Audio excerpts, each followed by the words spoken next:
ಪ್ರಕಟಿಸಿ ಪ್ರಕಟಿಸಿ ಈಗಾಗಲೇ ಫಲಿತಾಂಶ ಕಾಯುತ್ತಿರುವ ವಿದ್ಯಾರ್ಥಿಗಳಿಗೆ ನ್ಯಾಯ ಒದಗಿಸಿ ಒದಗಿಸಿ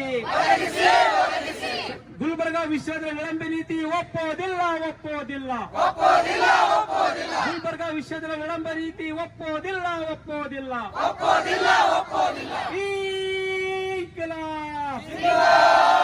ಬೇಕೇ ಬೇಕು ಗುಲ್ಬರ್ಗಾ ವಿಶ್ವವಿದ್ಯಾಲಯ ಬಿಎಡ್ ವಿದ್ಯಾರ್ಥಿಗಳ ಒಕ್ಕೂಟ ಚಿರಾಯವಾಗಲಿ ಚಿರಾಯವಾಗಲಿ ಬಿಎಡ್ ವಿದ್ಯಾರ್ಥಿಗಳ ಫಲಿತಾಂಶ ಪ್ರಕಟಿಸಿ ಪ್ರಕಟಿಸಿ ಸಭೆಯವರಿಗೆ ಕಮಿಟಿ ಬರುತ್ತೆ.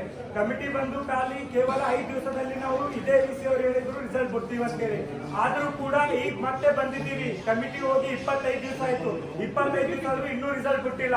ಮತ್ತೆ ಈಗ ಬಂದ್ ಕೇಳ್ತಾ ಇದ್ದೀವಿ. ಈಗ ಬಂದ್ ಕೇಳಿದಾಗ ಕೂಡ ಇನ್ನೂ 15 ದಿವಸ ಅಂತ ಹೇಳ್ತಾ ಇದ್ದಾರೆ.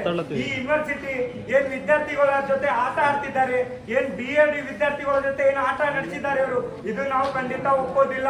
ಇಲ್ಲಿ ಅವ್ರು ಏನ್ ಕೇಳಿರುವಂತ ಡೇಟ್ ಇದೆ.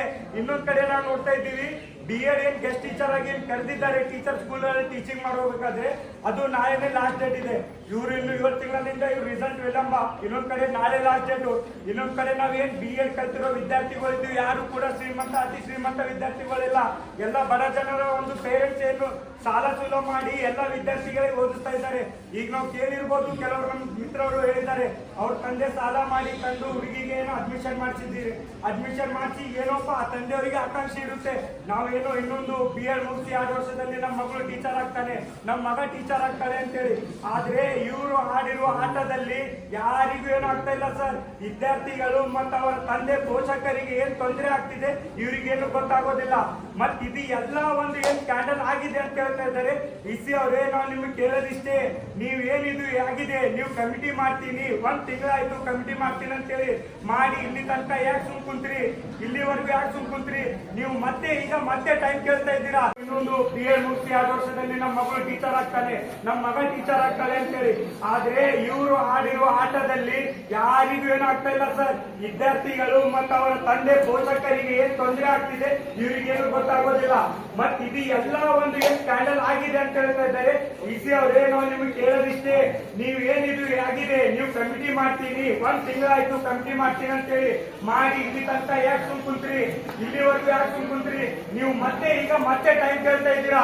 ಇದು ಟೈಮ್ ನಮ್ಗೆ ಕೊಡೋಕ್ ಆಗೋದಿಲ್ಲ ಅಂತ ನಾವು ಹೇಳಕ್ ಇಷ್ಟಪಡ್ತೀವಿ ಸರ್. BEd ಹೋರಾಟ ಸಮಿತಿಯ ಸಂಚಾಲಕ ತೇಜಸ್ ಇಬ್ರಾಹಿಂಪುರ್. 7 ತಿಂಗಳಾದ್ರೂ ಕೂಡ ಇನ್ನೂ ಅವರಿಗೆ ರಿಸಲ್ಟ್ ಏನು ಒಂದು ಬರಬೇಕಿತ್ತು, ರಿಸಲ್ಟ್ ಬಂದಿಲ್ಲ.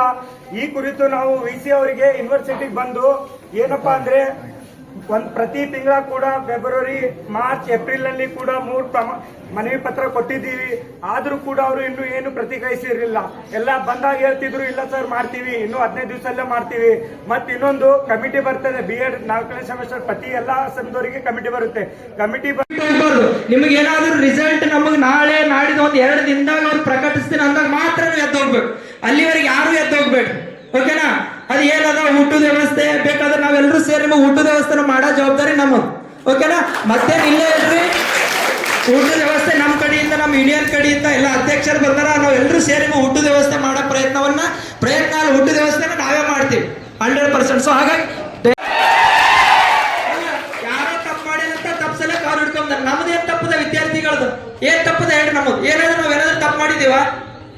ಅಲ್ಲ, ಇಡೀ ದೇಶದಲ್ಲಿ ಅತಿ ಹೆಚ್ಚು ಯುವ ಸಮುದಾಯವನ್ನು ಹೊಂದಿರ್ತಕ್ಕಂಥ ದೇಶ ಯಾವುದಂದ್ರೆ ಅದು ನನ್ನ ಹೆಮ್ಮೆಯ ಭಾರತ.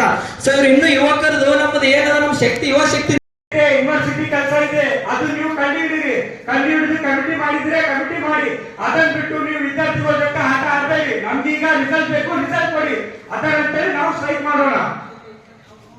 ಮತ್ತೆ ಇಲ್ಲಿ ಎಲ್ಲಾ ರೀತಿಯಾಗಿ ನಾವು ಯೂನಿವರ್ಸಿಟಿನಲ್ಲಿ ಪ್ರತಿಯೊಂದು ಪ್ರಾಬ್ಲಮ್ಸ್ ಅನ್ನ ಹಿಡಿದು ಸ್ಟ್ರೈಕ್ ಮಾಡ್ತಾನೆ ಬಂದಿದ್ದೀವಿ.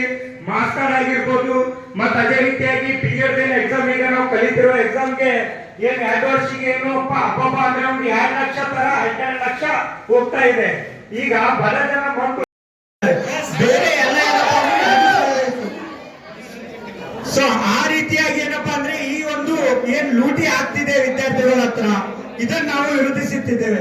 ಮತ್ ಇನ್ನೊಂದೇನಪ್ಪಾ ಅಂದ್ರೆ ಇದು ಒಂದು ವಿದ್ಯಾರ್ಥಿಗಳು ಹೀಗೆ ಬಂದಿದ್ರು ಸರ್, ಅವ್ರ ಅನಿಸಿಕೆ ಸರ್ ಸಾಲ ಸೀಲ ಮಾಡಿ ನಮ್ ತಂದೆ ನಮ್ಗೆ ಹಾಕಿದ್ದಾರೆ, ಈಗ ನಾವು ಏನು ನಮ್ ಶಿಕ್ಷಕರು ಆಗ್ತಿದ್ರೆ ಅವರು ಏನು ನಾವು ಇಲ್ಲೇ ಆತ್ಮಹತ್ಯೆ ನಾವು ಮಾಡ್ಕೋತೀವಿ ಸರ್ ಅಂತ.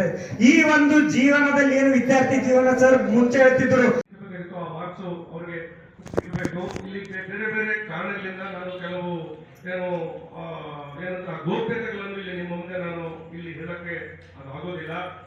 ಫಲಿತಾಂಶ ಇವತ್ತು ಮತ್ತೆ ಡಿಲೇ ಆಗಿದೆ.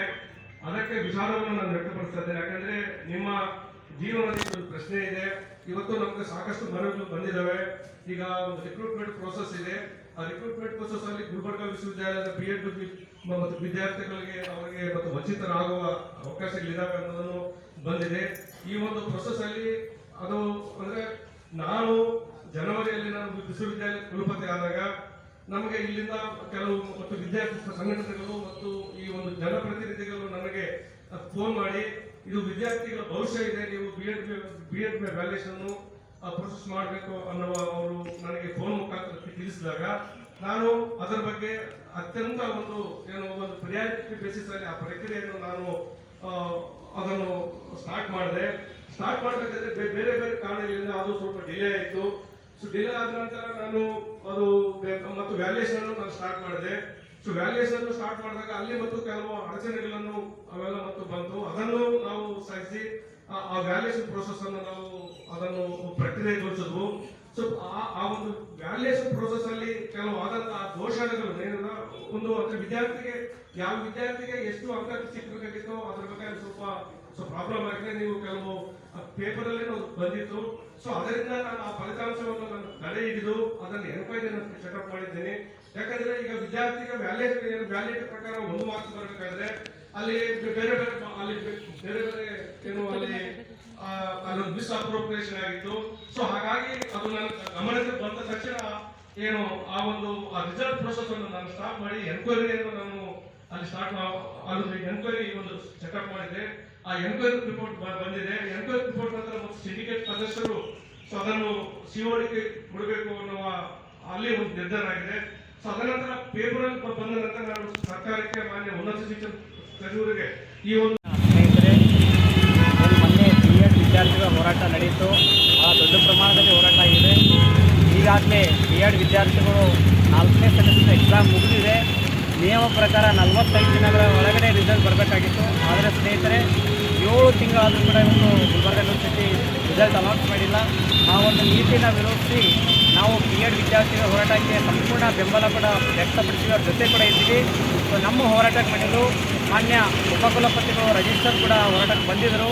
ಅವ್ರು ಹೇಳಿದ್ದಾರೆ 15 ದಿನಗಳ ಒಳಗಡೆಗಾಗಿ ನಾವು ರಿಸಲ್ಟ್ನ ಅನೌನ್ಸ್ ಮಾಡ್ತೀವಿ ಅಂತ ಹೇಳಿದ್ದಾರೆ. ಸ್ನೇಹಿತರೆ, ಈಗಾಗಲೇ ರಾಜ್ಯ ಸರ್ಕಾರ 50,000 ಗೆಸ್ಟ್ ಟೀಚರ್ಸ್ ಕರೆದಿದ್ದಾರೆ. ಆಮೇಲೆ ಕೆಲವು ವಿದ್ಯಾರ್ಥಿಗಳು ಕೂಡ ಮೊರಾರ್ಜಿ ದೇಸಾಯಿಯಲ್ಲಿ ಸಹಶಿಕ್ಷಣ ಎಕ್ಸಾಮ್ ಬರೆದು ಪಾಸ್ ಆಗಿದ್ದಾರೆ. ಅವರಿಗೆ ಜಾಬ್ ಹೋಗ್ಬೇಕಂತಂದ್ರೆ ಇವತ್ತು ರಿಸಲ್ಟ್ ಅಡ್ಡ ಬಂದು ಜಾಬ್ ಕೂಡ ಕೈ ತಪ್ಪಿದೆ. ಸ್ನೇಹಿತರೆ, ನಮ್ಮ ಹೋರಾಟಕ್ಕೆ ಬಂದಂಥ ವಿದ್ಯಾರ್ಥಿಗಳು ಕಣ್ಣೀರು ಹಾಕಿದ್ದಾರೆ. ಈ ಸಂದರ್ಭದಲ್ಲಿ ನಾನು ಗುಲ್ಬರ್ಗ ವಿಶ್ವವಿದ್ಯಾಲಯ ಮನೆ ಮಾಡಿಕೊಳ್ಳುತ್ತೇನೆ. ಕೂಡಲೇ ಏನು B.Ed ಗುಲ್ಬರ್ಗ ವಿಶ್ವವಿದ್ಯಾಲಯ B.Ed ವಿದ್ಯಾರ್ಥಿಗಳು ಹೋರಾಟ ಸಂಘದಿಂದ ಹೋರಾಟ ಮಾಡಿದ್ದಾರೆ. ಅವ್ರ ರಿಸಲ್ಟ್ನ ಅನೌನ್ಸ್ ಮಾಡಬೇಕು, ಅವ್ರಿಗೆ ನ್ಯಾಯ ಒದಗಿಸಬೇಕು. ಒಂದು ವೇಳೆ ಗುಲ್ಬರ್ಗ ವಿಶ್ವವಿದ್ಯಾಲಯ ನಿರ್ಲಕ್ಷ್ಯ ಮಾಡಿದ್ರೆ ನಾವು ಆಲ್ ಇಂಡಿಯಾ ಡೆಮೊಕ್ರೆಟಿಕ್ ಯೂತ್ ಆರ್ಗನೈಸೇಷನಿಂದ B.Ed ವಿದ್ಯಾರ್ಥಿಗಳ ಹೋರಾಟ ಸಮಿತಿ ಜೊತೆ ಕೂಡಿ ನಾವು ರಾಜಭವನ್ ಚಲೋ ಅಂತ ಕರೆ ಕೊಡಬೇಕಾಗುತ್ತದೆ. ಮಾನ್ಯ ಗವರ್ನರ್ ಅವ್ರಿಗೆ ಭೇಟಿ ಆಗಬೇಕಾಗುತ್ತೆ, ಉನ್ನತ ಶಿಕ್ಷಣ ಸಚಿವರಿಗೆ ಭೇಟಿ ಆಗುತ್ತೆ. ಈ ಮೂಲಕ ನಾನು ಹೆಚ್ಚಿಸ್ತಾ ಇದ್ದೀನಿ.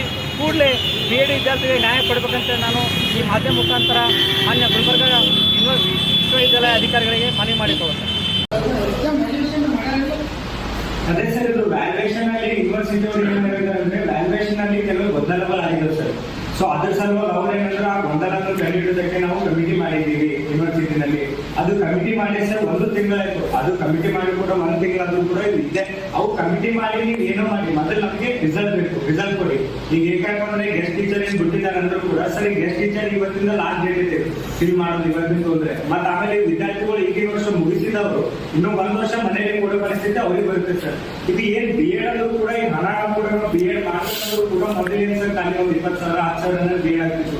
ಈಗ ಏನಿಲ್ಲಪ್ಪ ಅಂದ್ರೆ 2 ವರ್ಷ 2 ಲಕ್ಷ ಅಂತ ಇದು ಮಾಡಿದ್ರೆ ಬಡ ವಿದ್ಯಾರ್ಥಿಗಳ ಬಗ್ಗೆ ಬಹಳ ಒಂದು ಪರಿಣಾಮ ಬೀಳ್ತಾ ಇದೆ ಸರ್. ಇದು ಸ್ಟೂಡೆಂಟ್ ಕಾಲದಲ್ಲಿ ಕೂಡ ನೋಡಿದ್ರು ಕೂಡ ಈ ಒಂದು ರೀತಿಯಲ್ಲಿ ಟೋಟಲ್ ಆಗಿ ಇಷ್ಟೆಲ್ಲ ಸಾಲ ಮಾಡಿ ವಿದ್ಯಾರ್ಥಿಗಳಿಗೆ ಒಂದು ಕಾಲೇಜ್ ಸೇರಿಸ್ತಾರೆ. ಅವ್ರು ಏನೋ 2 ವರ್ಷ ಮುಗಿದ್ರು ಟೀಚಿಂಗ್ ಮಾಡಿ ಇದು ಮಾಡ್ತೀವಿ, ಒಂದು 12,000 ಬರುತ್ತೆ ಅನ್ನೋ ಆಕಾಂಕ್ಷೆಯಲ್ಲಿ ಇರ್ತಾರೆ.